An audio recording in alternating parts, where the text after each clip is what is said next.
Magandang araw po sa inyong lahat at muli po welcome po dito sa inyong paboritong programa. Good day po sa lahat, Kuya E. At itago niyo na lamang po ako sa pangalang Tofi. 5'7" ang height, katamtaman ng puti at may itsura din naman. Isa po akong bisexual, Kuya E. Ang kwento ko po, Kuya E, ay tungkol sa isang naging karanasan ko sa isang pulis. Noon pa man, Kuya E, iba na nga ang pantasya ko sa mga uniformadong tao, lalo na sa mga pulis. Parang sobrang astig kasi nila. Kumbaga kapag titignan mo sa kanilang uniform. Yung kapitbahay namin, Kuya E, sa Laguna, crush ko na yun. Noon pa man, hanggang sa mag-take up pala siya ng criminology. Hanggang sa nakapasa nga ito sa board exam at naging isang pulis. Maraming lokong pulis sa mundo, pero sabi nga ay hindi dapat nila lahat. Ang kapitbahay kasi namin, Kuya E, na itago natin sa pangalang Alfred, sabi ko sana ay huwag magbago. Kasi hindi man kami ganun ka-close ay lagi niya akong binabati kapag nakikita ko siya. Smiling face ito at guwapo at magandang pangangatawan. Sa totoo lamang, Kuya E, magkatapatan ang aming bahay.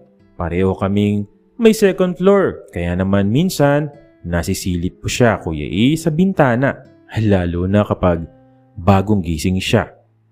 Topless si Alfred, Kuya E, at laging naka-boxers, kaya naman noon pa man ay talagang nawili ako na tanawin siya sa umaga. May one time pa nga, Kuya E, na nahuli niya ako na nakatingin sa kanyang katawan pero binaliwala lang naman niya at bumati pa ng good morning.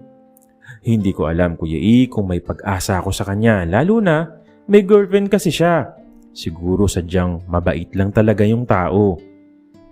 Tuwing may inuman sa kanila, Kuya E, o kainan, madalas akong ayain ni Alfred. Kaso nga ay hindi naman ako madalas magpunta dahil sa hindi ko naman mga kaklose yung kasama niya.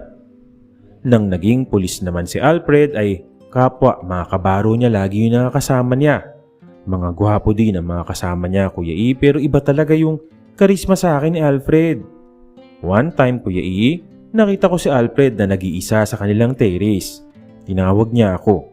"Tofi, busy ka ba?" Sabi niya sa akin. Sabi ko, hindi naman. Sabi niya ay, "Tara, inom tayo." Dahil sa nag-iisa nga siya, Kuya E, ay sinamahan ko siya doon. Pumasok si Alfred sa bahay at sinabi niya na doon na lang daw kami sa sala. Naglabas ng beer si Alfred, Kuya E, at nag-inom nga kami. Nung araw na yun, Kuya E, nasolo ko sa wakas si Alfred. Nang gumabi na ay tanging ang liwanag ng TV ang aming ilaw, pero parang kinakabahan ako na hindi ko mawari yung mangyayari. Sinarado ni Alfred, Kuya E, ang pinto at maya-maya pa ibinungad niya sa akin ang kanyang pops na talagang ikinakaba ko.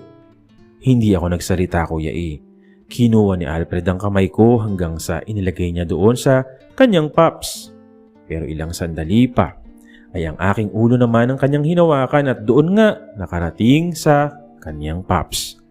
Kahit kinabahan ako ay in-enjoy ko yun, Kuya E, dahil baka yun lang ang una at huli. Hanggang sa makaraos nga si Alfred. "Ano, okay ka lang ba?" Sabi niya sa akin. Sabi ko, "Okay lang naman ako. Nagulat lang ako sa'yo, pero salamat." "Anong salamat? May bayad to Biro ni Alfred. "Hindi, joke lang. Alam ko naman kasi gusto mo at huwag kang mag-alala. Kapag free ako, pwede mo naman ulit gawin yun." Sabi ko, "Totoo ba? Bakit nga pala at paano mo nalaman?" Sabi ko kay Alfred, "Noon palang alam ko na, lalo na kapag umaga tinatanong mo ko. Akala mo, Tofi pero hayaan mo na. Sana, Tofi, sa atin lang to sabi sa akin ni Alfred. Napauo naman ako kay Alfred.